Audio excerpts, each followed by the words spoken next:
represent that these zones are quite diverse, but we wanted to drill into a scale that we could actually identify all the businesses and do a little three-dimensional thing of the building like Monopoly, you know.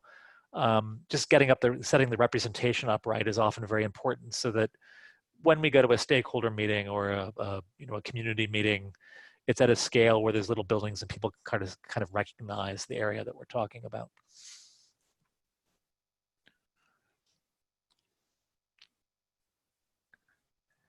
I mean, maybe we should go back to the engagement plan Okay. as a place to dive in, because you're all engagement experts in what you do either on committees or on the council. And I wonder very broadly if this sequence makes sense. Again, not to privilege businesses over community interests, but just to make sure the consultant team is as informed as possible. So when we're having a conversation as part of a kind of online community session, we can explain a little bit to the community the reason the world works the way it does today. Not that that's a good thing or a bad thing, but we would just have more insights about some of the things I mentioned earlier. This is, put a different way, we're sensitive to the fact that you all just did a master plan. We don't need to first go out to the community and ask, what do you think about all this stuff at a very high level? We want to be able to have a targeted conversation about the issues. And, we have the existing data, we have the sort of broad policy conclusions that the master plan has, but if we can get more detail from business owners, I think we can have a more nuanced conversation when we're talking to the public. I think it makes sense Okay. to do it this way. as planners, we're very aware of planning fatigue, like especially when we come into a community where that has a fairly robust planning culture. So we don't want to go back to basic principles. It's like we're doing a plan for the industrial districts. These seem to be the businesses in the districts nearest to you. This seems to be why they're there. What do you think of that? It was a much better received kind of, I think hopefully, Darlene, you agree, than coming in naively and saying, teach us everything, right? Right. Okay, excellent. And I think you're able to have a better conversation with the community, as you just mentioned, right? Right. And sharing the perspective of the business owners. And so whatever you might hear residents agree or counter that, at least now we can move forward with that, as opposed to going to the community and then saying, oh, I'm going to take what you said and bring it, and do it or share it with the business owners. I think this way makes a little more sense. Yeah, no, your point is one that usually I save it for later and maybe I just think it to myself, but it's like our job is always to battle two things that oppose a little bit. Like if it were if there weren't two opposing qualities, the problem would have been solved already. And so our job has it's not that businesses are bad and neighborhoods good or the other way around, but whatever the opposition is, that would be a problem. And so our job is going to have to be explaining both sides, and that solving that is in the interest of both. So I think you're exactly right. And would you, Darlene and John, would you imagine that it would make sense that you would attend these meetings? I mean, it's a question for everybody, and for Steve, and politics and different municipalities have different feelings about this. I'm just asking it point blank. Are we going without the apparatus of the city so that people can be open and comfortable, or does it make more sense that the people who have been dealing with this issue on the city staff and elected official side are there to show that there's some action happening and that the city's listening? And again, we get all kinds of answers. Any sense of how you feel about that? I would be there. I mean, I plan to be at those meetings. So thank you very much. I live in that South Norwalk area. Yeah. And so I would definitely be a part of those conversations. Yeah. As an appointed official, I feel it would be inappropriate for the zoning commissioners to be involved in that. Okay. I note here one of the things that seems to be missing from your business outreach is outreach to property owners, because business owners are not necessarily the folks who own the property. And it seems to me you need their input as well. That's an excellent point, especially because of some of the interests of the property owners in terms of holding on to the property, wishing that a particular zoning district was rezoned, or making other decisions relative to their assets. I think it's a great point. And Kevin, do you have any comments about that? Because that's come up in some of our work in the past. I think we absolutely have to do it.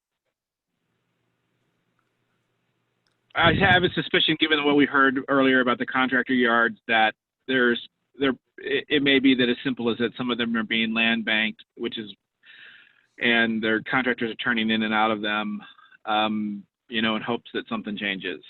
So I think we should definitely talk to the property owners. So based on all that you just heard, Kevin, what do you think are our next steps here? Like, should we literally just start like putting together a list, or like maybe soliciting a first version of it from the city and adding to it or something? Yep. Okay. So what areas are you looking to start with first? I think we might. I mean, I think we should do the hard one first. Yeah, I think so too. Do you think it's the South Norwalk area? I mean, I know that the contractor yards issue has come up so many times. It's the richest. It's the richest place.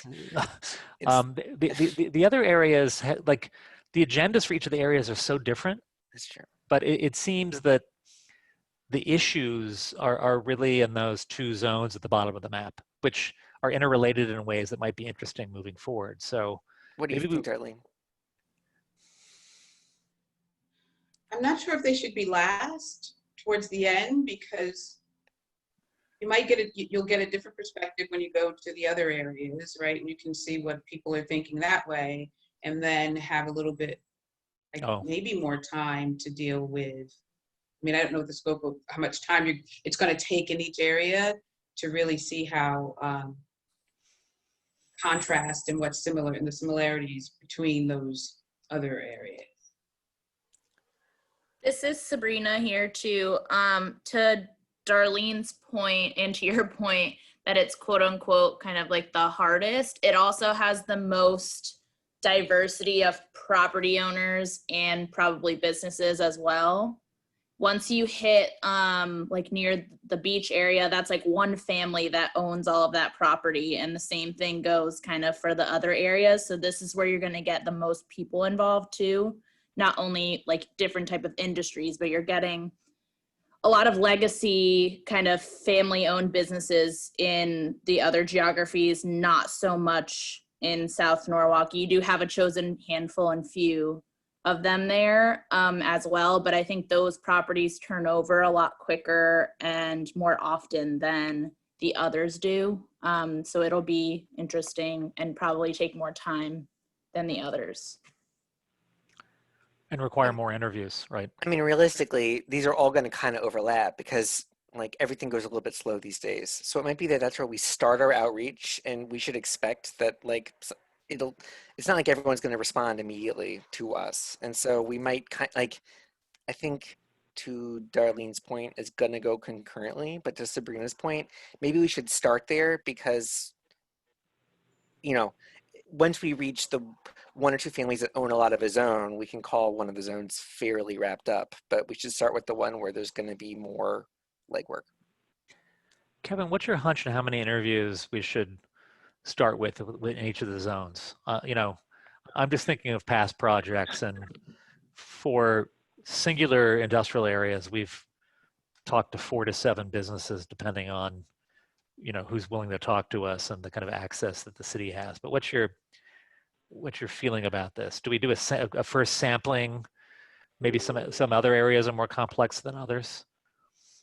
Yeah, I think to me the first cut of interviews is probably a representative sample of a few businesses where the questions are really around like why Norwalk, and particularly larger scale businesses where there may be more capital investment kind of issues in there, and just to get an understanding of that. And then I think once we kind of get that feel for South Norwalk, and maybe for if there's a couple of other kind of smaller parcel, multiple owners, disassociation between the ownership and the business operation type of situation, those questions may be more about how the property owners are thinking about the land as a investment asset class, and are the businesses that are sitting on them kind of inherently transient and can, I don't want to say move anywhere, but we're not talking about building a semiconductor factory here as an example. And that might be, so we might want to, that might require more interviews, probably somewhere in the neighborhood of 5 to 10 on the front part, and then we'll have to see what we think makes the most sense for like a South Norwalk situation, or if there's something similar to that in another part where you may want to, oversample, so to speak. That's true. And I think, Kevin, you raise a good point that for some of the industrial districts, especially as you move to the north, those might be more general Norwalk locational issues because they all rely on adjacency to Route 7. And like, I think there's less specific, it's what should the city's economic development strategy should be relative to what we learn about sectors and opportunities for growth and your competitive advantage relative to Fairfield County. But then it's probably the South Norwalk areas that we're going to have to dive into a little bit because of the issues that Kevin raised. I like that framing of it.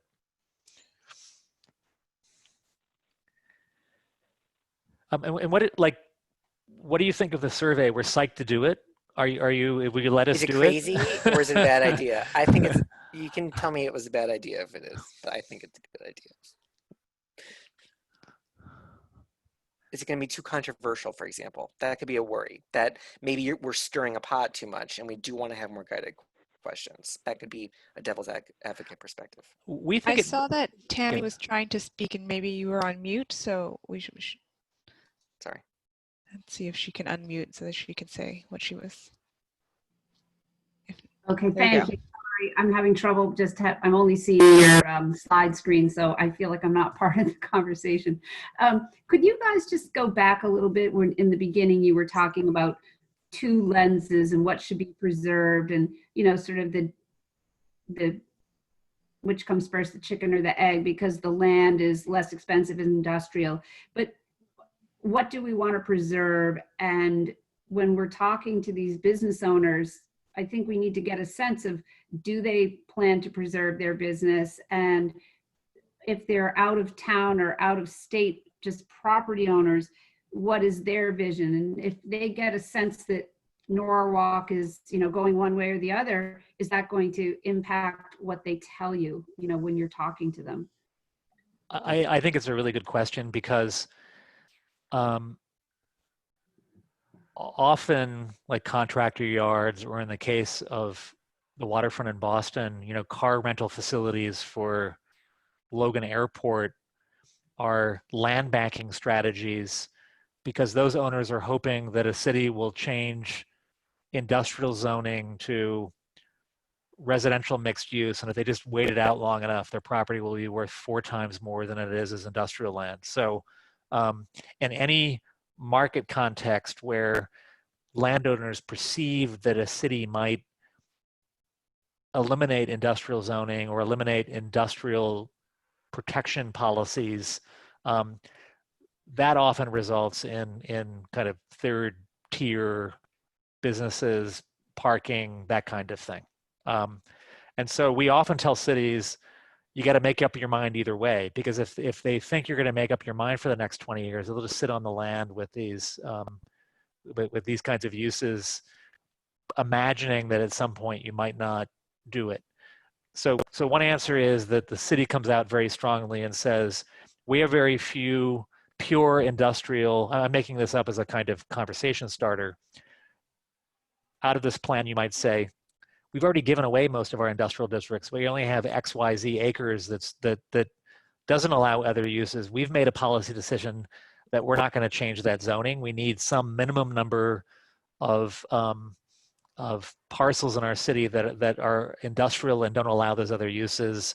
And you can't be mad at us because that's been that's been the law anyway. But that's just a decision we're making. The land value comes down. They decide to they'll sell their land to the semiconductor factory. That's all that can go there, and they get those land bank uses go away. The other decision Norwalk might make, and I'm just radicalizing the counter argument, is why are we the back lot for Darien and New Canaan and Wilton and Westport? Like, why do we have to have the industrial lands here for the contractor yards and things? You know, they should do their part too. We're going to give away all of our industrial lands, and we're going to get more Avalon, housing and, commercial office space, and we're done being the back lot of Fairfield County. That would be the radical other choice. And then you do a rezoning thing, you were rational about the upzoning that you do. You still allow industrial because you want the sake maker and the caterers to be there and XYZ, and you move in that direction. But in the in-between, when property owners aren't sure, that's when those uses kind of hang around the hoop and wait to understand what a city is going to do. So, but the way I framed it is a kind of a bigger policy question that maybe reflects back on the plan you did citywide, which is if you allow other uses into industrial districts, industrial is no longer the highest and best use.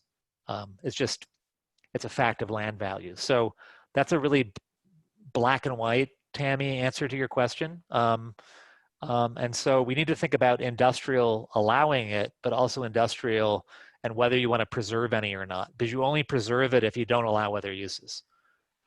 Yeah, and Tammy, to build on what Tim's saying, the one time where the highest and best use analysis doesn't play into consideration is the net present value of the operations of the business and the cost of relocation versus the real estate value. So if they're what I mean by that is, let's say that it's a third generation manufacturer and the kids don't really care and they're kind of thinking about closing it down. They're not looking at what the cash flow of the business generates over 10 years because they'll sell the assets and they'll sell whatever product lines, et cetera. What they care about from an estate perspective is suddenly this land is worth something and I want to make sure that the city zones it in a way that it will generate the most value, which is different than if, let's say, I start up a microbrew where I've got a couple of $1 million invested in this thing and I've got to get that paid off. And I don't own the underlying land anyway, and I've got a 10, 15, 20-year lease.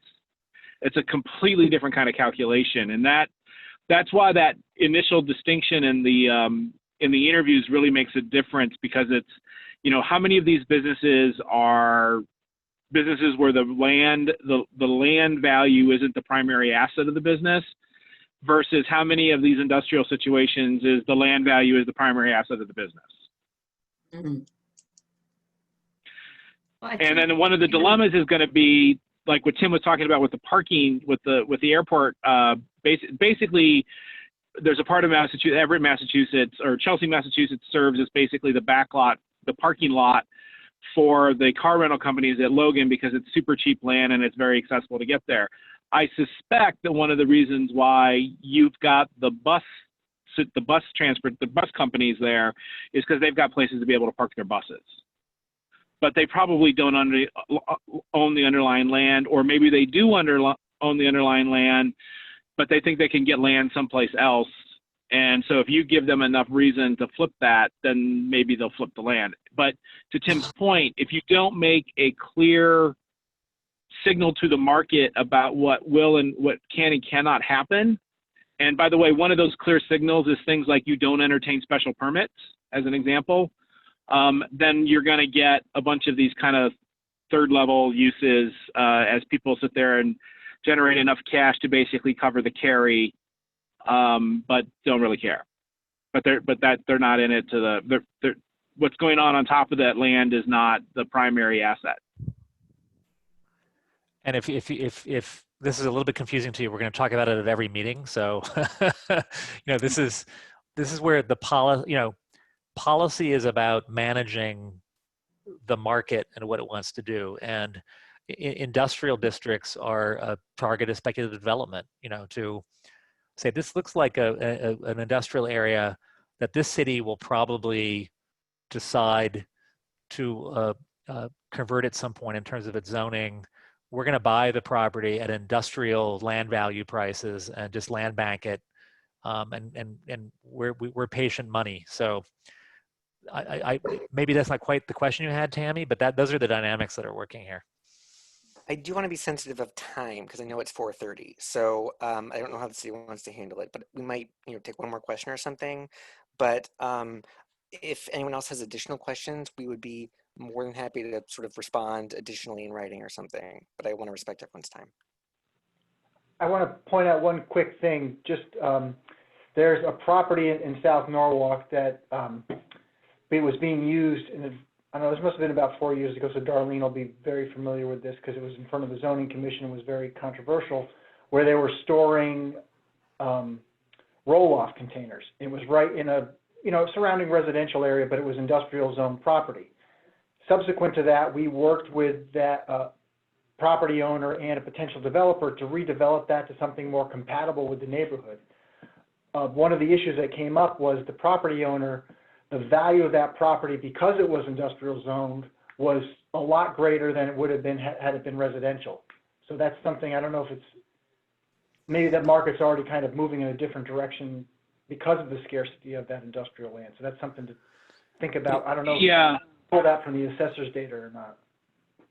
That's an interesting point. That's actually becoming a problem in and around New York City, that the industrial land, because there's so little of it, is becoming actually very expensive.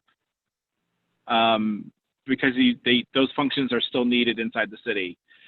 And I think that's going to be one of those, to me, there's a part of this which is wrapped into what is it that you guys are ultimately trying to achieve. And that has to be brought into this conversation at the right time as well. Yeah, I mean, Amazon's driving up industrial land values because of last mile warehousing requirements, right? And so if you think about the communities around you and the relative scarcity of industrial land, and you think about it as a kind of geographic situation, between Bridgeport and Stamford, you're a kind of subcenter for last mile stuff, and that might have a reverse trend, as you mentioned, Steve. Can I And that's ask something a to think question? about. Does the city want to be that hub for that? Is that there's like that warehousing kind of distribution center? How does that benefit us economically and from a jobs point of view? Is that Exactly? really That's the question. And you also have a scarcity of parcels that are, quite frankly, big enough. So if in Maggie's earlier map, she had a kind of heat map of where the bigger and smaller parcels were in the industrial districts. If there's a bigger parcel in South Norwalk that happens to work for Amazon and it's the last one, and it's a little bit challenged in terms of highway access, it might suddenly be very valuable to these kind of door-to-door kind of delivery services. So I know Yeah, Amazon has just- looked at 4 different pieces in the city that I'm aware of. Yeah, I think that the parcel that Steve is talking about, I think lends itself better to being residential or something other than industrial, just because of how close it is to resident homes. That's what I think about that. Are there any parcels or that you would consider industrial parks? Because that's one of the things we talked about. The city does not have an industrial park, so to speak. And maybe we do in other locations, and I don't know about that. But are there any parcels that you've seen that would be considered an industrial park? you could do that, Darlene, if an entrepreneurial developer or through some mechanism, the parcels could be aggregated. But as it exists now, the parcels, it's a mosaic of parcel sizes and Right. shapes, and you know, that blob that you see on this map in South Norwalk, that you would have to aggregate that to turn that into a scale of a property that was big enough for an industrial park. I mean, certainly the parcel where the Avalon project was just built right along 95, combined with the existing, I forget the name of the company that was there. That's of a scale of an industrial park. They're scarce in Fairfield County, as you know. It's a good thing for a city to have if they're isolated from the residential communities, because it's a good tax base and they're fairly flexible in terms of redevelopment. So I think it's a good question. I just say one more thing. Like, to me, what I liked about your presentation when you gave it was looking at industrial areas, making them perhaps more attractive isn't the word, making what we have more appealing, keeping industrial jobs in Norwalk, because we talk about people, not having to commute so far, keeping the job base. And I'm hoping that this project can kind of look at ways to balance that. Absolutely. I mean, that's a later phase, Tammy, but Okay. we believe strongly that design itself is a way to mitigate and balance interests. Because we showed some of the kind of mixed use, two-sided buildings in our interview. And I think that there's a couple of targeted focus areas here after the business and the community interviews that we might want to dive into and visualize a little bit to say, maybe these uses could be compatible if these were design guidelines. Even the or, old, the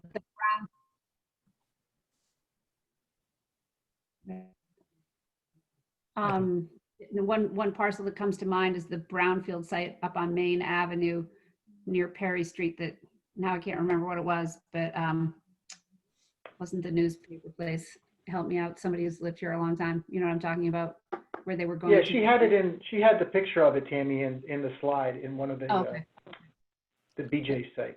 Right. BJ site. Okay. Yeah. Yeah. We intend to get to those issues, Tammy, as part of this process. Back to the survey. Maybe that's the one unanswered question. I think you were all stunned by Will's presentation.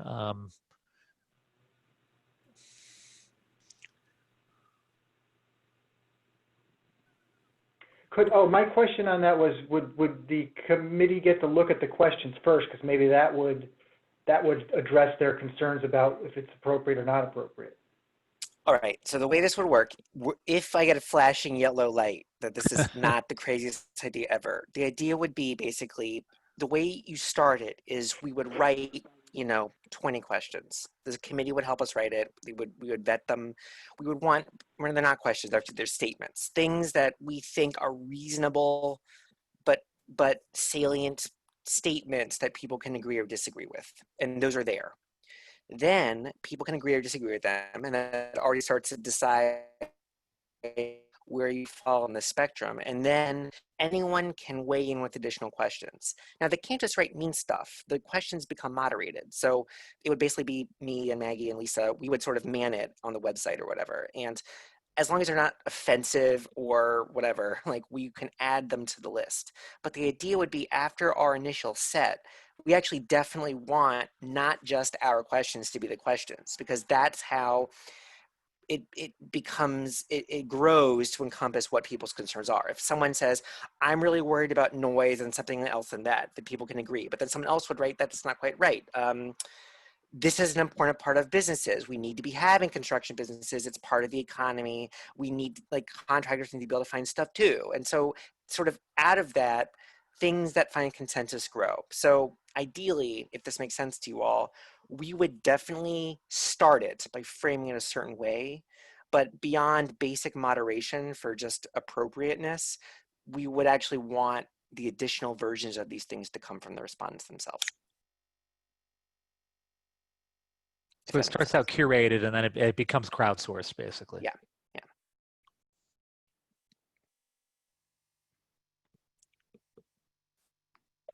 I'm I interested think the key to that, in yeah, knowing Norwalk is, and anybody wants to correct me if they think differently, would be to make sure we get a diverse group of people looking at it. So it's not the same 20 people that hate everything about everything all the time. So if we got enough broad spectrum participation, you would probably get the kind of responses you're looking for to really think it through. Yeah, so a catch there. So basically, the way this is supposed to make it easier is it's not a big form. You just click through some questions until you don't want to click through it anymore. That's it. You don't sign up for anything. Like, that's it. If you want to add questions, you do. But it's simple. We can put it on, we can embed this little box on the City of Norwalk website. You can tweet out links, but we would need some help beyond the outreach that we and our team can do. We would need a little bit of push from city social media. If we could get, you all on you all on the committee have organizations you're affiliated with. If we could sort of have a bit of a sort of coordinated push, fill this out as much as possible, that would be a key component to it. But if you all are willing to sort of help out with it, I think this could be good. I think it could be a robust conversation that ends in not just high-level platitudes. At least that would be the goal. it's also quite, this is new, and Will's very excited about the possibilities of this for public discourse, and he's involved with some of the coding of this. So you'll definitely get innovation cred. How does that sound? I mean, I'm curious what John and Darlene think from a kind of elected official perspective.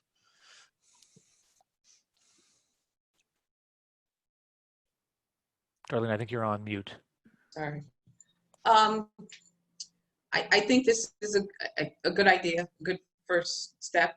And as Steve said, we want to get a very diverse perspective and not just the same voices that we hear so many times, so much of. And it is going to take us, us to help get the word out and to push this out into the community. But I think it's a good step. We can't meet in person, and I think this is a good step. But is there any, will we be following up with Zoom at all? Yeah. At the next, okay, we will be doing that. Yeah. This does, yeah. Zoom is important too. So we would do this, and then we will follow, and we'll follow up with Zoom. And in the meantime, you all will be talking to businesses and residents. Yeah, and I think that we would at a public meeting, we could discuss these results and interpret and editorialize and, The other reason why I kind of like the idea, and this is how it combines with Zoom, is it's like, hold on, where's that slide? Like, this reflects whatever people are filling out. So it actually works well concurrently in a public meeting. The idea of fun, because the thing is, if we have a public meeting survey where everyone weighs in with their comments, and we have the public meeting attendees, and then we have a survey where some people randomly fill it out, or got mailing lists, but in a weird way, if you channel it, so there's just like a bucket of commentary, that's all the big bucket, then people can publicize it. But then at the public meeting, we say, this is the thing, go on your phone right now and click through it. Like this, like, we want your feedback. And actually the public meeting becomes itself a way of seeing what people are saying right now and also collecting more feedback in the meeting itself, for example. So, and there will be one specific to business owners and then one specific to the community, or is this all tied? It could go either way. At first I was thinking we could do it separately, but I kind of like the idea of having both, because it's exactly your point before. Business owners have their own opinion, and that's important. In a weird way, responding to the way residents are thinking, like, they can still find parts of what residents, so it's a little bit, I'm not sure, but my first hunch would be to have it be one, and actually just to really ask that the business owners and the residents, like, think about their perspective, but also think about the other questions too. That would be But that, to me, that makes the most sense relative to your example of Bowling Green, which is there might be a lot of consensus between the business owner and the community that for historical one area reasons, doesn't need to be industrial anymore. Like, we're here, it's fine, but like for all the multiple uses and the allowed uses, like, it's fine. Just like solve it, get rid of some of the noxious, but there's another part of Norwalk we really want to be in, something like that, right? Or maybe I'm just being very Maybe overly the survey will optimistic about solve the all of our ability. problems. Yeah, maybe. You know, through crowdsourcing, Yeah, all of the maybe. answers will flow forth. Maybe. Okay. But so anyway, do I have does the committee, would you guys give me a flashing yellow light to at least begin to prepare this for the next round of things? Versus that's crazy, please just do a regular survey. That's the big question here. Can anybody hear me? Am I there? I hear you. Okay. I don't think it's a crazy idea, but I'm not sure that I understand how you plan on disseminating this survey so that you get it out to the people. So it's a good question. So we have, we can definitely, because I think this was part of one of Will's questions, was how for the city and everybody on this group to help. So we definitely can push it out through the city's social media, through the mayor's office, through the Norwalk Tomorrow platform.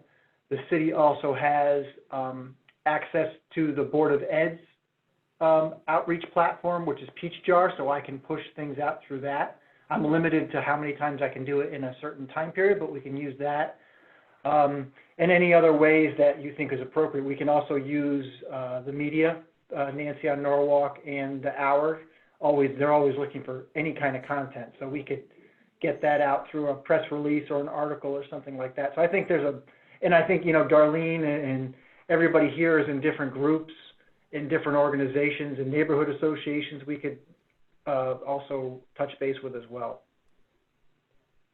Well, I think that would be a good idea if that's how it's done, because it seems like the criticism we get the most is that we never listen to anybody. So if it goes out to a really good cross section of people and you get response, I think it would be great. What's nice about this format, as I know it, as Will's explained it to me, is it's something you could even do, have people do live at an existing meeting.